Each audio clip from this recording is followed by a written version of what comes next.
Jadi tadi SS dipanggil, namanya undangan klarifikasi.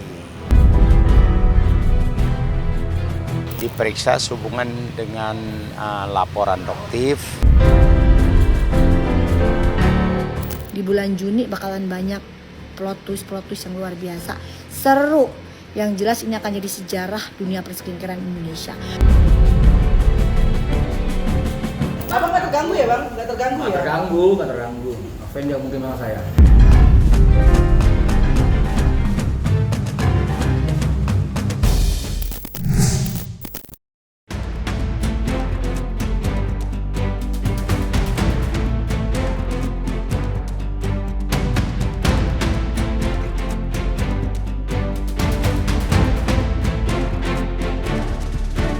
Polemik hukum dugaan adanya sindikat mafia skincare masih bergulir panas hingga sampai saat ini. Terbaru, giliran pengusaha skincare Sheila Saukia yang dipanggil oleh pihak kepolisian Polda Metro Jaya untuk menjalani pemeriksaan atas laporan yang dilayangkan oleh seterunya, Dr. Samira Farahnas alias Doktif. Ya, seperti diketahui, Sheila Saukia dilaporkan oleh Doktif atas dugaan pelanggaran penyebaran data pribadi. Hal itu seakan menjawab rasa penasaran warganet yang selama ini bertanya-tanya tentang seperti apa sebenarnya kepastian dari perjuangan hukum Doktif. Lantas seperti apakah Doktif menanggapi pemanggilan Sheila Saukia, serta bagaimanakah pula penjelasan kuasa hukum Sheila terkait pemeriksaan itu?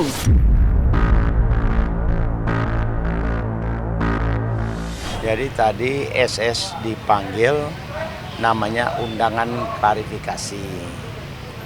Dia atau SS ini diperiksa sehubungan dengan laporan Doktif menyangkut penyebaran data pribadi. Jadi yang diklarifikasi penyidik itu pertama screenshotnya SS, screenshotnya si Doktif yang dia berkeberatan dalam postingan SS itu ada nomor teleponnya Doktif. Jadi jangan lagi ya bujer-bujernya kalian kalau bilang apaan lapor-lapor juga nggak ada yang jalan. Cian. Sekarang laporannya tentang penyebaran data pribadi Doktif yang udah kamu sebarkan, Deksyal dugaannya di jam 1 pagi. Tapi bisa-bisanya kamu ngelaporin Doktif yang Doktif pasang di profil WhatsApp, padahal WhatsApp Doktif paling aslinya teman-temannya Doktif cuma 1.000-2.000 doang. Gara-gara kamu sebar nomornya Doktif jadi puluhan ribu yang ngechat. Terus berarti pelaku utamanya siapa? Yang di jam 1 pagi nyebarin data pribadinya Doktif kan kamu, Jangan jadi amnesia ya. Makanya kalau mau ngelapor itu mikir dulu. Doktif kan nggak mau ngelaporin itu. Tapi kamu laporin Doktif gara-gara bingung mau ngelaporin Doktif ini dari cara yang mana ya? Dari cara ini nggak dapet, cara itu nggak dapet, cara produk nggak dapet karena emang produknya emang overclaim. Dari mana ya? Sekarang saatnya kamu menuai apa yang kamu tabur. SS menjelaskan kronologis postingan itu. Postingan itu berkaitan dengan live pada waktu itu yang dilakukan oleh Doktif, yang menyatakan bahwa SS menjelekkan dua temannya, si Wanda atau siapa gitu, sehingga SS mau klarifikasi karena apa yang disampaikan oleh Doktif itu tidak sesuai WA-WA-an antara SS dengan Doktif. Ketika menaikkan WA klarifikasi itu, ternyata di situ muncul nomor Doktif selama 10 menit. Dan menurut Doktif, karena ada nomornya itu diserbu oleh netizen. Di bulan Juni bakalan banyak plot twist yang luar biasa. Seru. Yang jelas ini akan jadi sejarah dunia perskincarean Indonesia. Doktif sarankan ingetin lagi buat blacklist ya guys. Blacklist penjual skincare tukang overclaim. Deksyal, kenapa kamu masih suka flexing ya Deksyal? Ya masyarakat Indonesia udah pada jengah.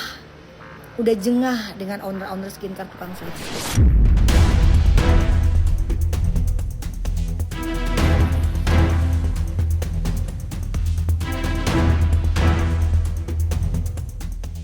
Perputaran kisruh dunia skincare diketahui turut diramaikan pula dengan perseteruan antara Nikita Mirzani dan Reza Gladys yang belakangan meruncing hingga ke ranah sidang perdata dengan adanya gugatan wan prestasi.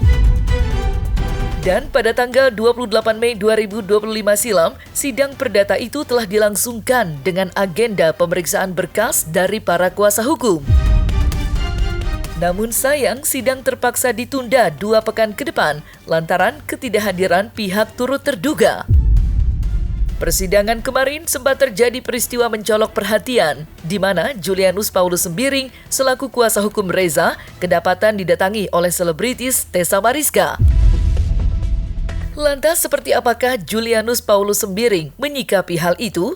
Bagaimanakah pula pesan Julianus kepada pihak yang kini habis membanjirinya dengan cerca? Biasa, itu hanya bunga-bunga aja. Mungkin dia ngefans sama saya.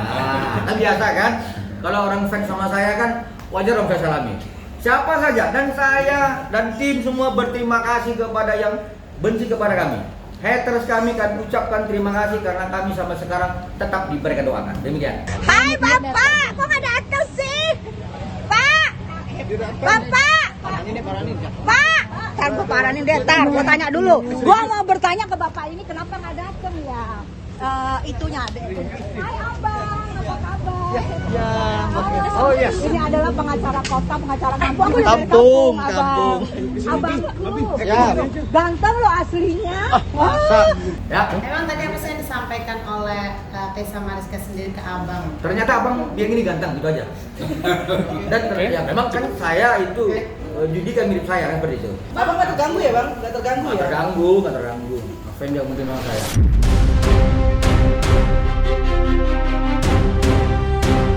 Gugatan perdata wan prestasi yang dilayangkan oleh Nikita Mirzani memang menuai sorotan tajam dari masyarakat. Apalagi dalam gugatan itu terlihat jelas Nikita Mirzani meminta para tergugat untuk membayarkan ganti rugi sebesar 100 miliar rupiah. Dengan alasan Nikita merasa para tergugat sudah menghancurkan kredibilitasnya. Ditambah lagi penahanan ini menyebabkan dirinya juga kehilangan kesempatan untuk mencari nafkah bagi para buah hati. Lantas, seperti apakah pihak kuasa hukum Reza Gladys menanggapi permintaan ganti rugi sebesar 100 miliar rupiah itu? Permintaan 100 miliar itu artinya dianggap mengada-ngada atau kayak gimana? Ya ambil aja, minta aja ke polisi, ke Kapolri sama ke Jaksa Agung. Kan dia nahan bukan kami. Kami kan cuma melaporkan. Ada 2 alat bukti kata penyidik, sudah lengkap. Oke. Tingkatkan ke penetapan tersangka, sudah dong. Kami cuma sampai di sana. Selanjutnya silakan kalau penyidik menahan, penyidik yang bertanggung jawab. Kalau penyidik menahan dan seizin kejaksaan untuk perpanjangannya, berarti bagi 2 dong. Jaksa Agung sama Kapolri bagi 2 biaya. 50M, 50M. Enak kan jelaskan. Turut tergugat 1, 2, dan 3, yang satu adalah kepolisian, yang kedua adalah kejaksaan, yang ketiga adalah PT Bumi Wisesa yang ada di BSD. Yang digugat itu adalah, turut tergugat adalah Kapolri yang menahan, karena kepolisian menahan saudara NM, juga persetujuan kejaksaan. Makanya siapa sih yang menanggung biaya nanti yang 100M ya, ganti kerugian. Jadi ya kami harapkan ya nanti Kapolri yang ganti 50M, Jaksa Agung 50M. Karena yang menahan mereka, kami cuma LP aja kok. LP, data-data kami ada, diserahkan kepada polisi, polisi memutuskan menetapkan sebagai tersangka. Siapa yang nahan ya polisi. Izin setelah perpanjangan, izin siapa? Izin kejaksaan. Ya silahkan, nanti Jaksa Agung menanggung 50M, Kapolri menanggung 50M. Itu aja. Oh ya, kita ikuti lagi prosesnya. Yang penting supaya teman-teman paham semua kenapa Nikita mengajukan gugatan ini. Nikita meminta perlindungan kepada Yang Mulia Pengadilan, meminta perlindungan kepada Yang Mulia Kepolisian, meminta perlindungan kepada Yang Mulia Jaksa Agung. Ini loh, saya ada masalah seperti ini. Yang menurut saya ini bukan persoalan pidana. Ini menurut saya adalah persoalan adanya ingkar janji, adanya sebuah kesepakatan secara lisan dan seterusnya. Itulah yang saat ini kita uji.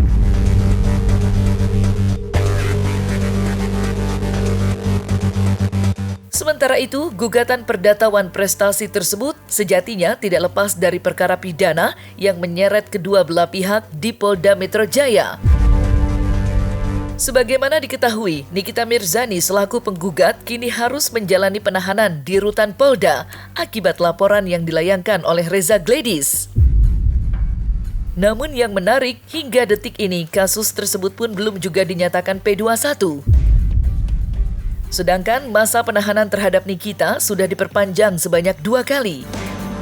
Lantas, seperti apakah pihak Reza Gladys menyikapi tak kunjung datangnya P21 dari pihak kejaksaan? Perkembangan kasus yang kita tahu sampai saat ini adalah intinya belum P21, perkara yang sedang dihadapi. Nah, kita sebagai kuasa hukum dari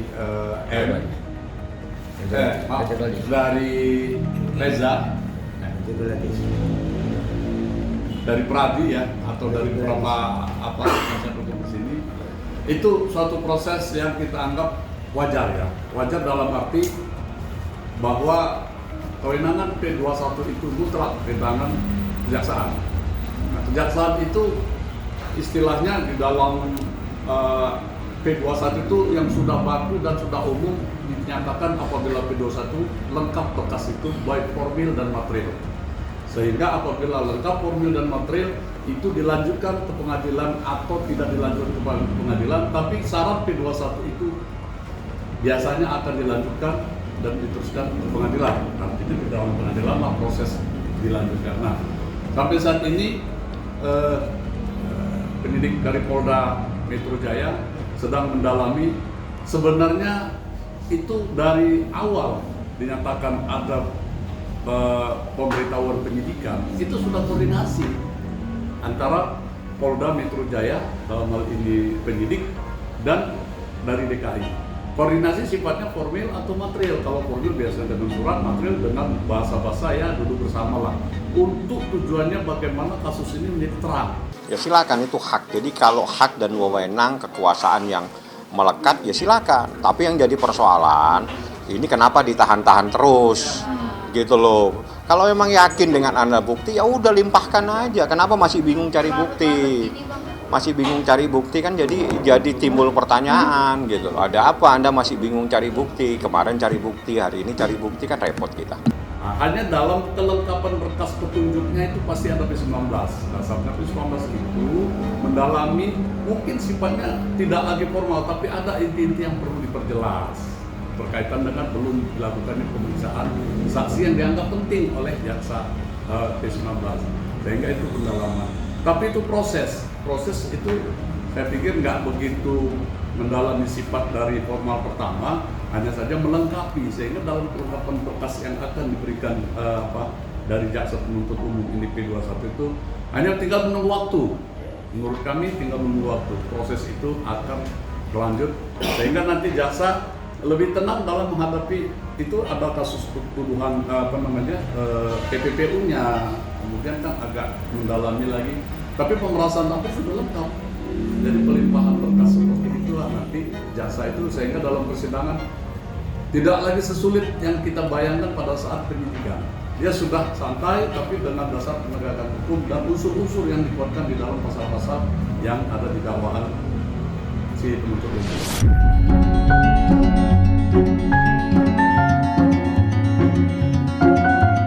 Terlepas dari semua itu, Nikita Mirzani masih meringkuk di penjara hingga detik ini. Dan beberapa hari yang lalu, luka itu semakin perih terasa. Bagaimana tidak, pada tanggal 28 Mei silam, sang putri yang bernama Laura Mezani Naseru Asri sudah merayakan hari ulang tahunnya. Mirisnya, momen kemarin merupakan ulang tahun pertama bagi Loli, di mana dirinya berhubungan baik dengan sang ibunda. Setelah beberapa tahun sebelumnya, keduanya terlibat perseteruan cukup panas. Namun apa mau dikata, Loli lagi-lagi tak mampu merayakan hari ulang tahun bersama sang ibunda. Diketahui, Loli kini sudah menginjak usia dewasa. Ia 2 hari lalu, ia sudah memasuki usia 18 tahun. Sehingga kini ia pun sudah mampu mengambil keputusan hidupnya sendiri. Hari ini ulang tahun tahun daripada Laura Mezani Mawardi. Saya ucapkan selamat ulang tahun anakku, panjang umur. Semoga kamu menjadi seseorang yang sukses lahir batin dan akan mendukung orang tuanya dan juga mendukung adik-adiknya semua. Karena dia sudah dewasa, hari ini yang saya tahu dia sudah genap berumur 18 tahun. Jadi saya berharap Laura bisa menjadi orang yang bisa diharapkan dan bisa membantu orang tua. Lauranya baik-baik aja, memang dia dalam proses pendidikan ya. Jadi pendidikan ini jangan selalu kita berpikir bahwa pendidikan itu sekolah. Jadi ada pendidikan terhadap sesuatu di mana dia diperlukan pendekatan terhadap dirinya, dan itu ada tempat lain di mana proses pendidikannya masih belum selesai. Masih dalam proses pendidikan dan pembelajaran. Ya itu nantilah urusan lain ya. Jadi itu biar nanti melalui tempat di mana dia dititipkan. Jadi dia itu ada di satu tempat untuk belajar. Walaupun dia tegar, walaupun dia seorang wanita major, tapi tetap dia akhirnya lemah juga. Di hari ini anaknya juga berulang tahun, dia nggak bisa bersama anaknya. Di hari ini juga dia butuh seorang bapak yang sudah nggak ada di sampingnya. Dan dia adalah, kita tahu, dia juga tidak mempunyai seorang kakak. Ya sekuat-kuatnya Nikmir, akhirnya Nikmir hari ini juga ya, lemah gitu ya. Saya Teh Nikita Mirzani. Ulang tahun ya? Iya, hari ini. Happy birthday. Happy birthday buat Laura Mirzani. Ya. Berarti udah 18 ya? Udah 18. Wah, happy birthday Laura. Happy birthday sayang. Doti nggak kenal sih sama Laura. Jadi belum pernah ketemu. Doti itu dikenalin sama Nikita itu sama si Sela. Aku juga belum pernah sama Laura. Karena aku 6 tahun berantem sama Nikmir. Aku 6 tahun berantem sama Nikmir. Sebelum Nikmir masuk, aku nggak ngerti. 2 bulan sebelum Nikmir masuk, Nikmir selalu memposting ulang juga apa yang aku posting. Aku ke Miami, Nikmir juga memstorikan bahwa dia berterima kasih sama aku. Dan Saiful Jamil mendatangi Nikmir. Nikmir membisikkan nama Saiful Jamil, Kate Samariska mana, sampaikan karena Kate Samariska saya berterima kasih atas dukungannya. Itu menurut aku seorang musuh bebuyutan 6 tahun, akhirnya dia menyatakan bahwa dia berterima kasih kepada aku. Itu aja aku udah senang saya. Berarti luluh ya akhirnya? Ya luluh lah, bagaimanapun juga dia adalah, itu aku bilang, aku pernah ada di posisi Nikmir, seorang ibu tunggal, seorang waktu itu suamiku meninggal. Aku seorang ibu tunggal yang mencari nafkah buat anak aku, dan saat itu anakku masih kecil. Dan saat ini terjadi buat Niki, dia yang hanya mencari makan di Niki, tapi dia saat ini ada di dalam yang cari makan. Anaknya siapa?